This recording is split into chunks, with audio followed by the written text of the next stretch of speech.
아마 이번 주 올해 마지막 인사가 될 수 있을 것 같습니다. 그렇죠? 제가 또 내년에는 또 오히려 또 어떤 인사를 해야 되나 생각을 해서 마음을 지금 몇 번이가 좀 빠지더라고요. 그렇죠? 다음 인사 마지막 혹시 마지막 날 아마 목사님이 하실 수 있으니까 마지막으로 인사 한번 해보겠습니다. 그렇죠? 해봐야죠, 그렇죠? 네. 안 하실 겁니까? 하지 말까요? 아니요. 자, 한번 해보겠습니다. 최고. 우리는 세상에서 승리했습니다. 사랑합니다. 아직까지 뭐 이러시죠, 그렇죠? 아직까지 어떻게 해야 되나 막 이러시죠. 괜찮습니다. 조금씩 익숙해가면은 이제 1년이 또 지나면은 또 이제 제가 어떻게 다른 회사 방법을 또 뭐 해야겠죠, 그렇죠? 그럼 또 그거에 뭐 하면 되고 괜찮습니다. 한납비가 로마에서 와서 베개부터 100벌을 받았습니다. 그것은 왕후가 값진 장신구를 잃어버렸다. 30일 이내 그것을 가져오면 후한상을 내릴 것이다. 후한상을 내리고 그러나 그 위에 그것을 가지고 오는 사람은 사형에 처하겠다는 내용이었습니다. 랍비는 장신구를 우연히 발견하였습니다. 그리고 31일째 그것을 왕궁에 가지고 가서 왕후 앞에 내놓았습니다. 왕후는 랍비에게 말했습니다. 30일이 지나서 가져오면 어떤 봉변을 당하는지 알고 있냐고 물었습니다. 그랬더니 랍비는 네, 압니다라고 대답을 했습니다. 왕후는 그렇다면 왜 30일까지 이것을 가지고 있었냐고 물었습니다. 그러자 랍비는 이렇게 대답했습니다. 제가 만일 이 장신구를 30일 이내 돌려드렸다면 사람들은 제가 당신을 두려워해서 돌려드렸다는 것을 생각하겠지요. 그런데 굳이 오늘까지 기다려서 이것을 돌려드리는 것은 제가 두려워하는 분은 당신이 아니라 하나님의 임을 사람들에게 알리고 싶었기 때문입니다라고 얘기하였습니다. 만일 랍비가 왕후의 위험에 고개를 숙였다면 후한상을 받았을 것입니다. 그러나 랍비는 후한상과 사형 사이에서 자신이 하나님을 두려워한다는 사실을 사람들에게 보이고자 사형을 택하였습니다. 아브라함은 물질적 궁핍함으로 인해서 가족을 데리고 애굽으로 내려갔습니다. 그러나 그곳에서 생명의 위험에 부딪히게 됩니다. 그는 아브라함의 아내 사라의 아름다운 외모 때문에 자신에게 닥칠 위험이 두려워서 아내를 누이라고 속이게 됩니다. 이 세상은 재력과 권력, 지식 등을 지닌 사람들이 지배하고 있습니다. 뿐만 아니라 이것만 있으면 안 된다고, 안 되는 게 없다고 말하는 사람도 있습니다. 재력, 돈, 명예, 권력만 있으면 안 되는 게 없다고 말하는 사람이 너무나 많습니다.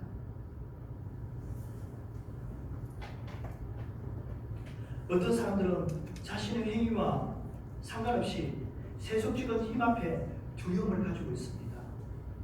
우리는 가난함으로 세상에서 불이익을 당할까봐 염려하고 두려워하지 않습니까? 우리는 세속적인 힘보다 하나님을 두려워하며 살아간다고 자신할 줄 모릅니다.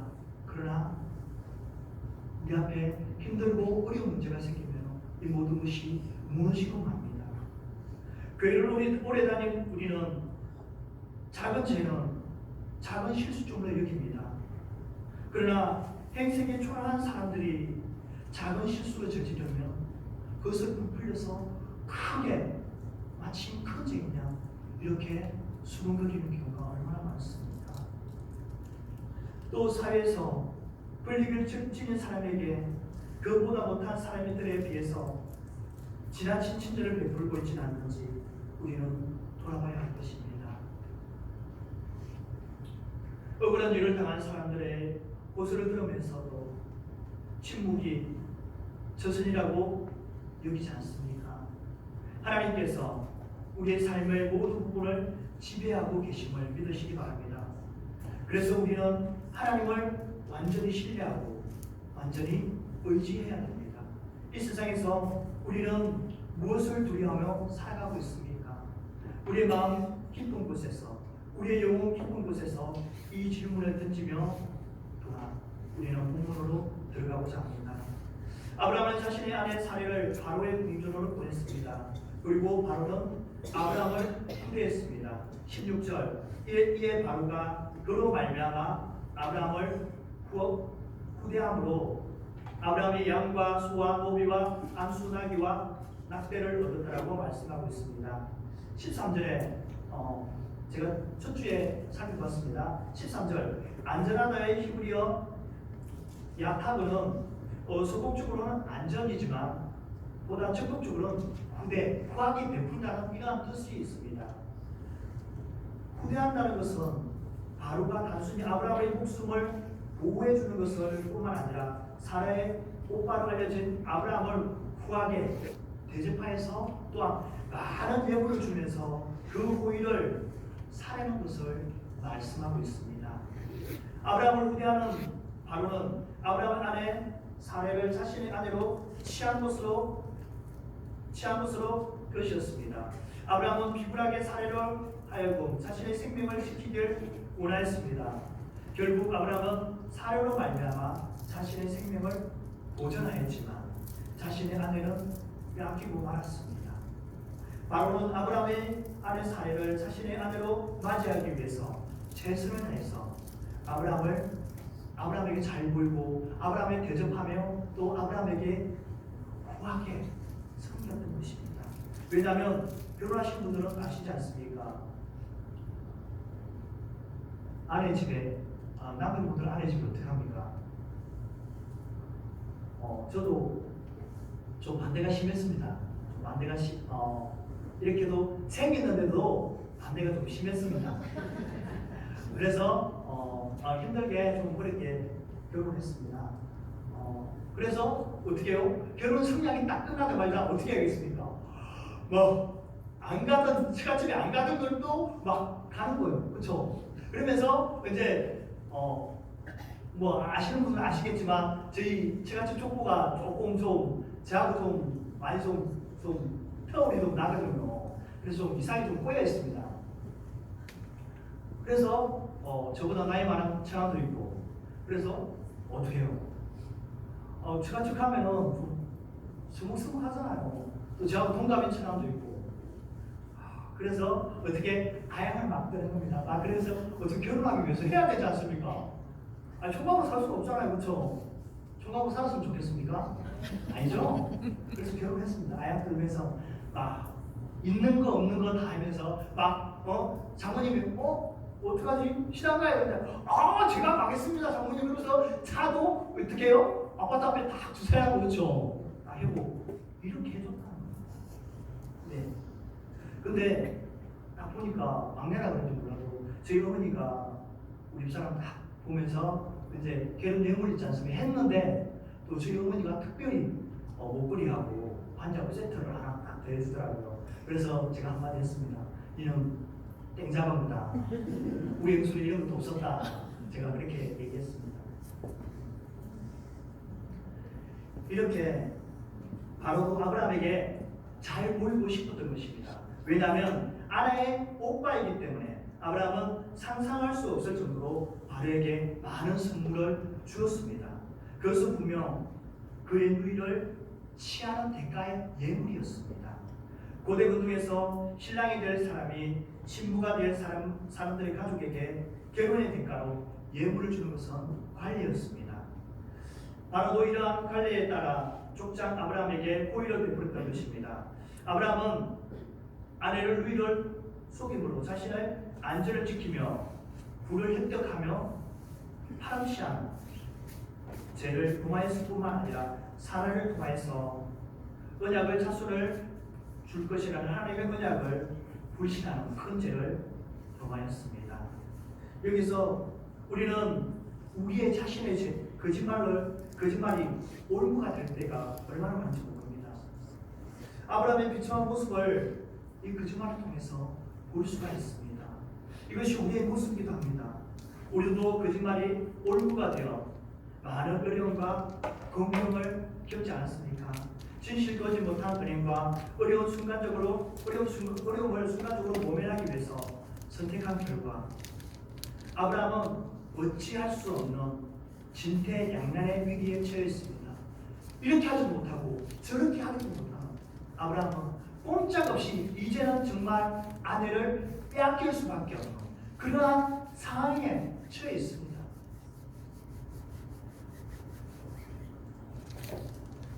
우리는 순간의 위기를 모면하는 아브라함의 모습을 통해 분명히 기억해야 할 것은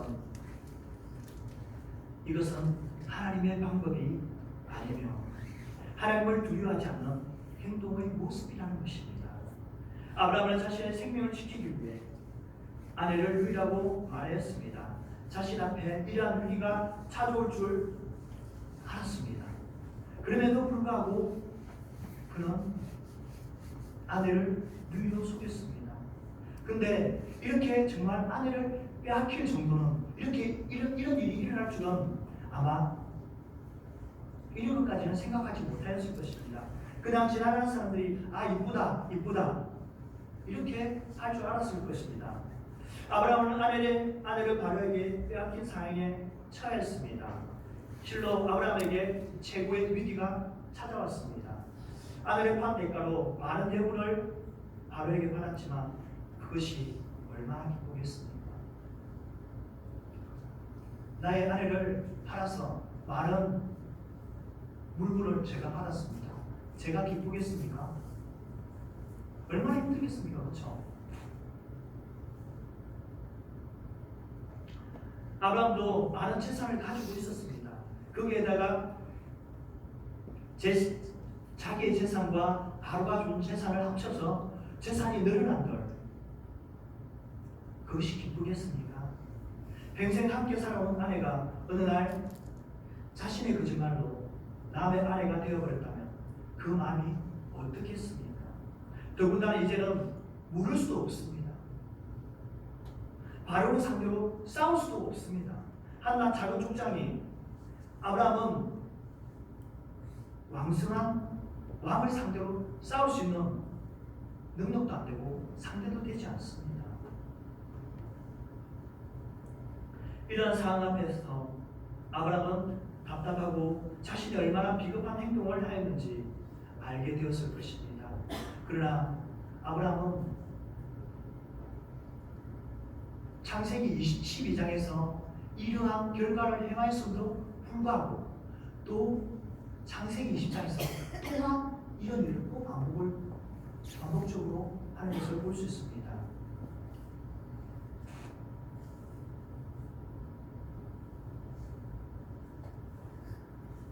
창세기 20장에서 또다시 이제 아비멜렉에게 자신의 아내 누이를 아브라함은 속입니다. 아브라함을 위급한 순간에 자신의 아내를 이용합니다. 자신이 살기 위해 방패로 사용했습니다. 참 아이러니한 것은 사라 역시 그렇게 어려움을 당했으면 어떻게 했습니까? 언제 안 한다. 언제 안 한다. 진짜 안 한다. 그러면 이혼한다. 이렇게 얘기해야 되는데 사라 역시도 또 수긍을 해준다는 겁니다.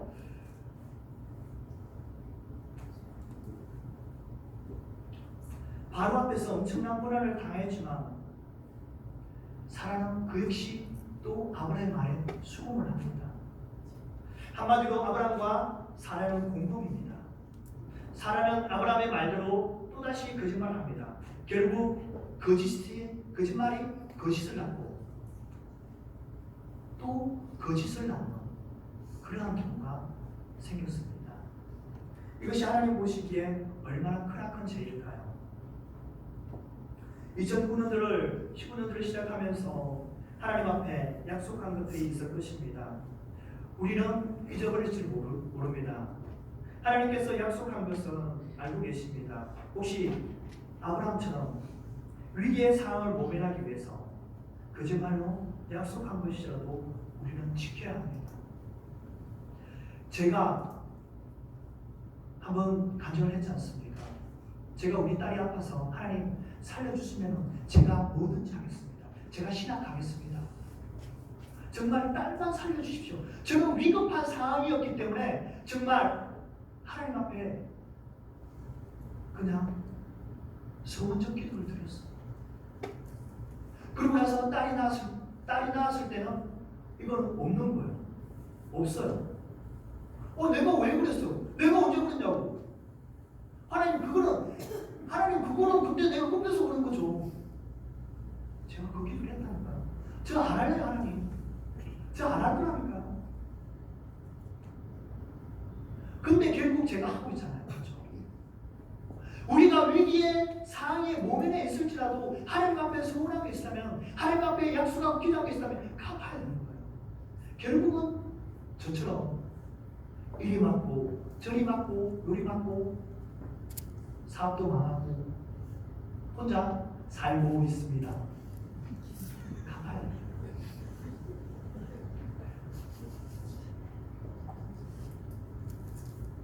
왜냐하면 왜 약속을 갚아야 된다는 사람과의 약속도 우리가 소중하게 생각하잖아요. 얼마나 소중합니까? 한 사람이 약속을 지키자 하나님과 사람과의 약속이 지키지 않으면 신뢰가 깨지지 않습니까? 그런데 우리가 하나님 앞에 하나님과의 약속입니다. 신과의 약속이라는 거예요. 그건 지켜야죠. 더더욱 이건 중요합니다. 아브라함의 사내를 자신의 누이라고 속이는 죄를 저질렀습니다. 바로가 사내를 취할 때 아브라함은 안 된다고 말할 수 없습니다. 왜냐하면 아브라함은 바로에게 거짓말을 하였지만 바로는 아브라함의 말을 참말로 믿었기 때문에 그래서 그것을 물을 수가 없는 겁니다. 그래서 아브라함의 거짓말이 참되게 되는 것이 아브라함이 사는 길입니다. 한나 족장이 왕에게 거짓말을 했습니다. 왜 거짓말했습니다? 라고 얘기하면 그 당시에 애굽에서 과연 아브라함이 살 수 있을까요? 자신의 거짓말이 진실되게 하기 위해서는 아내를 줘야 합니다. 우리 역시 하나님께 약속한 것을 지키는 것이야말로 사는 것임을 기억하시기 바랍니다. 그런데 여기에서 중요한 사실은 거짓말한 아브라함에게 재앙이 임하는 것이 아니라 바로와 그 집에 재앙이 내린 것을 볼 수 있습니다. 17절 여호와께서 아브라함의 아내 사라의 일로 바로와 그 집에 큰 재앙을 내리신다라고 말씀합니다. 다른 사람의 아내 사라의 취함으로 말미암아 바로와 그 집에는 재앙이 내렸습니다. 이것을 지극하면 그러나 여호와께서 큰 재앙으로 바로를 치셨다입니다. 하나님께서 위기에 처한 사라를 구하기 위해 하나님께서 직접 개입하신 것입니다. 여기에서 언급된 재앙은 바로에게 임한 재앙은 연병이나 전염병이었을 것이라고 주석에서 말하고 있습니다. 바로가 사라에게 접근하지 못하도록 큰 고통을 주셨던 것입니다. 하나님께서 바로에게 접근하지 못하도록 바로와 바로의 가족들에게 재앙을 내리셨습니다. 하나님께서 바로에게 재앙을 내리셔서 그 재앙이 깊어지는 것을 막으시고 사례를 위험에서 구하셨습니다. 이것은 재앙에 동참한 자는 모두 재앙의 대상임을 보여주는 말씀입니다. 하나님께서는 죄를 미워하시기에 죄에 대한 대가는 반드시 치우시는 분이심을 믿으시기 바랍니다. 비록 바로가 알지 못하고 사례를 취하였다고 하지만 그거 역시 탐심의 죄, 음란의 죄이기 때문에 바로는 그 죄값을 받아야만 했기 때문입니다. 이처럼 하나님께서 택한 백성을 보호하시기 위해서 때로는 초자연적 방법을 사용하십니다. 택하신 백성이 해를 입지 않도록 바로와 그의 집을 치신 하나님께서는 아브라함과의 자손을 번성의 약속과 구원의 계획이 좌절되지 않는 것을 볼 수 있습니다. 그래서 아브라함과 하나님과의 약속이 이루어지기 위해서 반드시 사라를 바로에게서 구원해야 된다는 것입니다. 그래서 하나님께서 직접 개입하신 것입니다. 시편 23편 4절에 내가 사망의 음침한 골짜기를 다닐지라도 회를 두려워하지 않는 것은 주의 지팡이와 막대기가 나를 안위하시니라고 말씀하고 있습니다. 이와 같이 우리도 우주 만물을 창조하시고 다스리시는 우리의 생사하복을 주장하시는 하나님만을 두려워하는 성도님들이 되어야 합니다. 아브라함은 지금도 바로를 두려워하고 있습니다. 혹시 세상을 살아가면서 두려워하는 것이 있습니까? 마태복음 10장 28절 몸은 죽어도 영혼은 너희 죽이지 못하는 자들을 두려워하지 말고 오직 몸과 영혼을 영이 지옥에 멸하실 수 있는 이를 두려워하라고 예수님께서 말씀하셨습니다. 세상을 두려워하지 말라는 겁니다. 세상을 두려워하지 마십시오. 우리가 두려워할 분은 오직 한 분 하나님을 두려워해야 합니다. 말씀대로 살려고 애쓰고 자신을 하나님 앞에 드리는 그러한 삶을 살아야 합니다. 그리고 하나님께 약속한 것은 지킬 수 있는 그런 성도님들이 되어야 합니다. 약속한 것은 지키려고 애쓰고 노력하고 정말 그것을 지키지 못할 때는 또 그래도 노력하는 그런 모습은 하나님께 보여야 된다는 것입니다. 바로는 하나님의 재앙이 자신과 집에 미친 것을 알고 아브라함을 불렀습니다. 18절 바로가 아브라함을 불러서 이르되 내가 어찌하여 내게 이렇게 행하였느냐 내가 어찌하여 그녀를 내 아내라고 내게 말하지 아니하였다고 말합니다. 18절과 19절 사이에 주목할 것은 바로가 어찌하여가 세 번이나 반복되어 사용한 것을 볼 수 있습니다. 바로는 자신이 정직하게 행하고 아브라함을 후하게 대접하는데 너는 나에게 왜 어찌하여 이렇게 해야 했느냐 내가 너를 얼마나 후대하게 대접했는데 내가 너희 누이를 얼마나 이렇게 잘 보살피려고 이렇게 해야 했는데 너는 왜 이렇게 나에게 행하였느냐 결국 왜 내가 이렇게 하나님 앞에 재앙을 받아야 되냐 어찌하여 이렇게 말하는 것입니다. 우리가 얘기하는 거예요. 내가 왜 이런 일을 당해야 되냐 내가 왜 목사님 당하신 거 있잖아요. 왜 내가 당해야 되냐고 나는 정직하게 행하는데 왜 내가 당해야 되냐고 바로는 억울해가지고 지금 아브라함이 이렇게 말을 하고 있습니다. 바로의 입장에서는 억울합니다.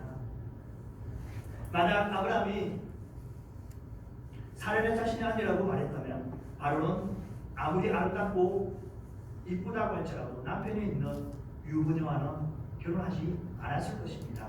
왜냐하면 고대 근동 및 애굽의 세도가들은 여러 명의 아내를 거느렸으며 특히 왕은 수백 명의 후궁을 거느리는 것이 관리였습니다. 이미 많은 후궁들이 있었기 때문에 바로는 유부녀와 결혼할 일이 전혀 없습니다. 그러나 아브라함과 사라의 거짓말로 인해서 바로에게 임한 재앙은 바로의 입장이 너무나 억울했습니다. 바로는 아브라함이 말한 대로 믿은 죄밖에 없습니다. 아브라함의 아내를 루이로 알았던 바로는 아브라함을 후회하였는데 내가 무엇이 부족해서 이렇게 억울한 일을 당해야 하냐며 아브라함의 억울함을 호소합니다. 바로의 말을 듣고 있는 아브라함은 할 말이 없습니다. 아브라함이 충격하고 있는 것은 상대적으로 바로의 책망이 정당하기 때문입니다. 아브라함의 거짓말이 하룻밤 사이에 뜰통이 났습니다. 아브라함의 거짓말이 뜰통난 것이 오히려 이 본문에서 하나님의 은혜입니다. 왜냐하면 이렇게 바로에게 거짓말을 한 것을 한 번의 책망을 받고 아내를 찾는 것이 낫지 아니면 자신의 아내가 영원히 바로 바로의 아내가 될 수 있기 때문입니다. 그래서 아브라함은 바로에게 아무런 대답도 할 수가 없습니다. 하나님을 믿는 자로서, 하나님의 언약의 전달자로서 여기에 나타난 아브라함의 모습이 얼마나 초라하고 비참한 모습인지 모릅니다. 마태복음 5장 13절에 소금이 그 맛을 잃으면 무엇으로 짜게 돼요? 다만 밖에 버려져서 사람들에게 밟힐 뿐이라고 예수님께서 말씀하고 있습니다. 그러면 아브라함의 행한 것이 무엇입니까? 자신의 목숨을 중요하게 생각하여서 아내는 뒷전이고 자신의 아내를 누이로 속인 죄밖에 없습니다. 본절에서 아시타는 아브라함의 잘못된 행동을 바로가 책망하는 것입니다. 이 책망은 아브라함은 하나님께 받아야 할 책망을 하나님을 알지 못하는 이방인 바로에게 받는 것을 볼 수 있습니다. 아브라함이 그러한 책망을 묵묵히 받는 것은 자신의 잘못된 생각과 행동을 스스로 인정하고 시인하는 것입니다. 아브라함의 잘못된 생각과 행동의 근본적이 뭐냐면 기근으로 하나님보다 기근을 크게 보았다는 것입니다. 하나님보다 기근이 크 보였습니다. 내가 굶는 것이 하나님보다 더 크게 보였고요. 내가 돈이 없는 것이 하나님보다 물질이 더 크게 보였기 때문입니다. 자신의 아내 사라로 인하여서 자신의 생명이 위험에 느껴졌기 때문에 하나님을 불신한 것입니다. 아브라함은 약속의 땅 가나안 땅에서 이방의 땅 애굽에 온 후 하나님께 제단을 쌓는 일을 소홀히 하고 아무 신앙 고백도 하지 않는 이방의 풍습에 완전히 매몰되어 버렸습니다. 이처럼 예배를 드리는 생활이 끊어지는 것은 아직 그에게 하나님께서 함께 하신다는 신앙이 확립되지 않는다는 것을 볼 수 있습니다. 우리 성도님들 항상 하나님께 예배를 통해서 하나님과 함께 하심을 믿고 승리하는 삶이 되시기를 바랍니다. 그리고 하나는 바로는 아브라함에게 자신을 아내로 데리고 떠날 것을 말하였습니다. 19절 내가 어찌 그를 누이하여 내가 그들을 데려다가 아내를 삼게 하였느냐 내 아내가 여기 있으니 이제 데리고 가라고 말씀하고 있습니다. 본문에 카흐 레크라는 명령을 2번 연속 반복하여서 나옵니다. 바로는 아브라함에게 당장 사륙을 데리고 애굽에서 떠나라고 명령하였습니다. 분명 바로는 아브라함을 후대하였습니다. 그런데 자기와 자신의 집에 내린 재앙이 너무나 컸기 때문에 바로 자신도 어떻게 할 수가 없었습니다. 그래서 바로가 이제 화가 나서 아브라함을 불러서 떠나라고 얘기합니다. 고대 근동에서 간음은 고대 전역에서 사형을 받을 만한 큰 죄였기 때문입니다. 이것은 바로 역시 바로라고 해서 여기에서 자유를 줄 수가 없는 것입니다. 그럼 성경에 기록은 없지만 바로가 어떻게 사례가 아브라함을 아내라는 것을 알았을까요? 이거 역시 창세기 20장에서 볼 수 있습니다. 아브라함이 네겝으로 옮겨서 가데스와 술 사이 그랄에 거하였습니다. 그랄 땅에 아비멜렉에게 사라를 누이로 또 속에서 아비멜렉에게 사라를 줍니다. 그날 저녁에 일이 일어났습니다. 하나님께서 아비멜렉에게 나타났습니다. 그리고 사라는 남편이 있는 데라고 하나님께서 말씀하셨습니다. 아비멜렉은 아브라함이 사라를 자신의 누이라고 말했기 때문에 온전한 마음으로 사라를 취하였다고 말합니다. 하나님께서 그것도 안다고 말씀하십니다. 그리고 중요한 사실은 하나님께서 아비멜렉에게 이렇게 명령하십니다. 20장 7절 이제 그 사람의 아내를 돌려보내라. 그는 선지자라.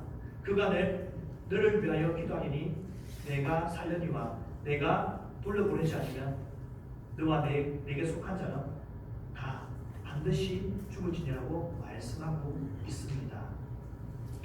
여기서 누가 감히 하나님 말씀에 토를 달겠습니까? 토를 달겠습니까? 한 여자 때문에 자신의 가족이 모두 죽는다고 한다면 아무리 예쁜 여자들라고 할지라도 자신의 죽음과 비교되지 않을 것입니다. 내가 취한 여자 때문에 나와 우리 모든 가족이 죽는다면 어떻게 하겠습니까? 이 세상에 사람보다 아름다운 여인이 없다고 하는 걸, 그 여인으로 인해서 자신이 죽는다고 하면 그 여인과 살 사람이 있겠습니까? 하나님이 아비멜렉에게 하신 것처럼 바로에게 똑같이 하셨다는 것을 볼 수 있습니다. 왜냐하면 바로에게 사라가 아브라함의 아내라고 말한 적이 없습니다. 그런데 바로는 아브라함을 불러 책망하면서 자신의 아내를 루이라고 거짓말하였다고 바로는 아브라함을 책망하고 있기 때문입니다. 하나님께서 바로에게 사라를 보내지 않으면 자신과 가족을 모두 죽을 것이라고 명령하였을 것입니다. 이 당시에 애굽의 사람들은 여자를 위하여 남자를 죽이는 일이 비일비재했습니다. 바로가 악한 마음을 먹었다면 정말 바로가 화가 나서 자기 가정에 자기에게 그 일어난 그 재앙으로 말미암아 화가 나서 아브라함을 죽일 수 있는 상황입니다. 그러나 하나님께서 이미 아비멜렉에게 이렇게 말씀하셨기 때문에 바로는 그 분노를 참을 수밖에 없었던 것입니다. 하나님께서 그 모든 것을 막았습니다. 하나는 바로는 정말 어떻게 됐습니까? 아브라함을 정말 죽이고 싶은 그러한 충동까지 갔을 겁니다. 한마디만 하면 되지 않겠습니까? 그런데 하나님께서 바로를 두렵게 하여서 아브라함을 죽이겠다고 막은 것입니다. 그래서 말로만 위협하고 있는 것입니다. 바로는 암시적으로 하나님이 아브라함을 보호하고 계심을 인정했기 때문에 그에게 보복을 가하지 않았습니다. 또한 아브라함은 그 질책에 반응하지 않았습니다. 그는 바로에게 마지막 결정을 맡기고 그렇게 함으로써 그는 자신의 죄책감과 왕의 분노가 정당한 것으로 인정하였습니다. 그리고 아브라함은 이 사건에서 국외로 추방하는 행보를 받았습니다. 결국 바로는 아브라함의 아내 사라와 모든 소유를 보내어 애굽에서 추방하였습니다. 20절 마지막 절 한번 다 읽겠습니다. 시작.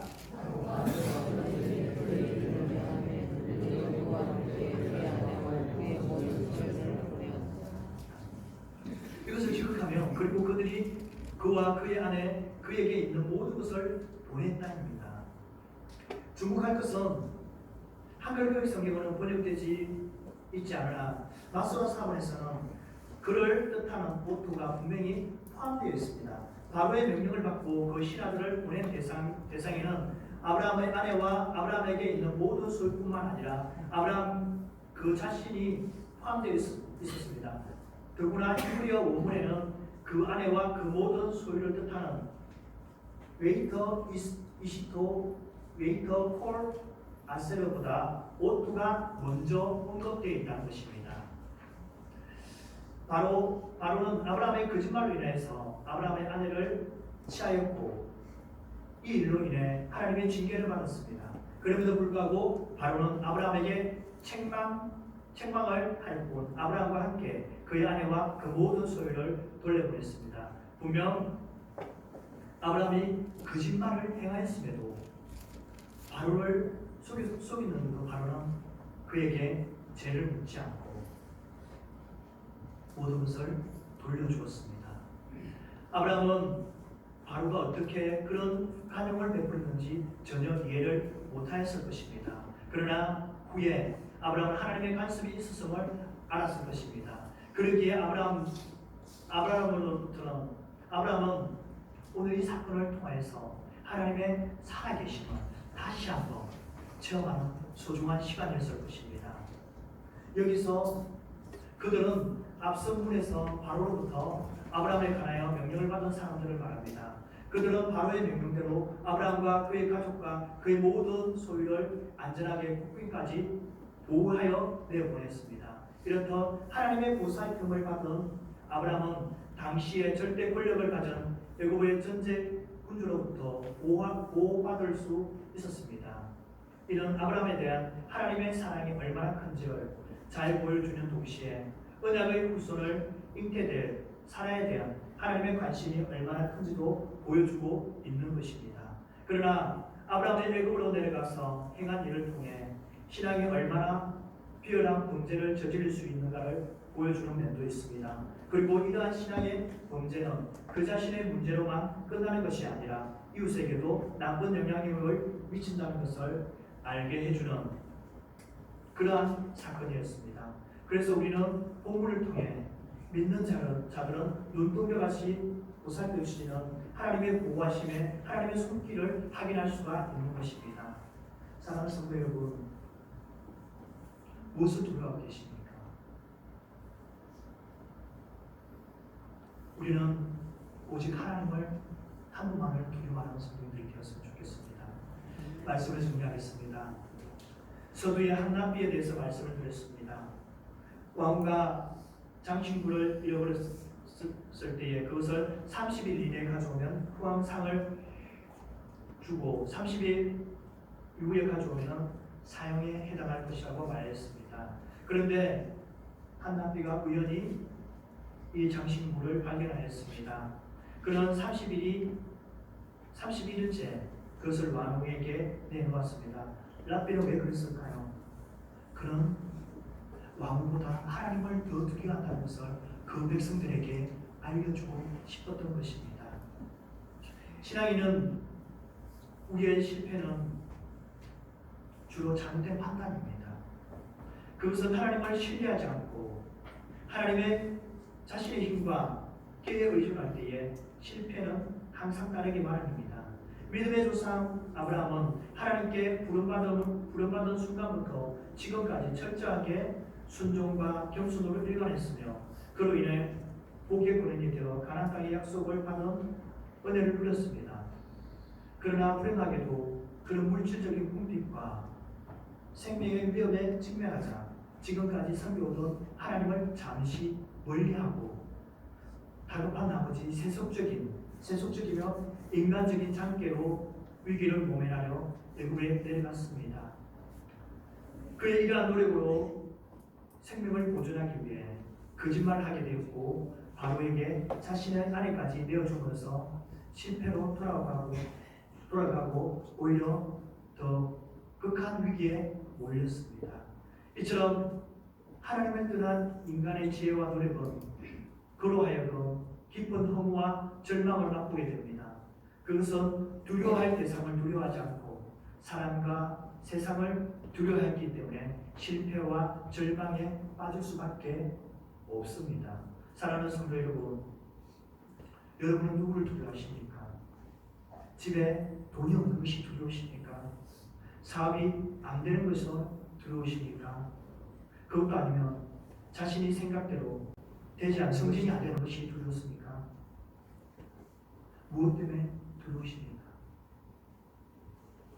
저는 IMF 때 한번 저도 두려움을 경험했습니다. 3살 난 딸에게 우유를 줘야 되는데 우유 살 돈이 없는 거예요. 제가 건축을 했는데 건축은 일할 데가 없었습니다. 하루에 일당 25만 원 이 정도 받다가 어떻게 해요? 10만 원, 7만 원, 8만 원 이 정도도 일했습니다. 일이 없었습니다. 어느 날 집에 돈이 들어져서 정말 1000리터라 그러나요? 우유를 사야 되는 800원인가 1000원인가 그 돈이 없었습니다. 애가 우유를 자꾸 마시는데 그것을 뺏고 싶은 충동이 드는 거예요. 그럼 어떻게 되지? 어떻게 할까? 어떻게 하지? 두려움이 생깁니다. 어떻게 하지? 직장이 생기지 않는데 어떻게 하지? 두려움이 생겼어요. 근데 그 두려움은 잠시라고. 하나님 앞에 나가서 기도할 때 하나님께서 힘주시고 기쁨 주시고 때로는 어떻게 누가 또 우유를 사주고 또 먹을 것을 주는 그런 것을 볼 수 있었습니다. 하나님의 자녀 죽지 않습니다. 하나님만 붙들고 계십시오. 세상을 두려워할 필요 없습니다. 하나님을 붙들고 끝까지 이겨서 온전히 승리할 수 있는 우리 모든 성도님 되시기를 예수님 이름으로 간절히 기도합니다. 기도하겠습니다. 참 좋으신 주님, 주님을 사랑하는 감사함을 드립니다. 하나님,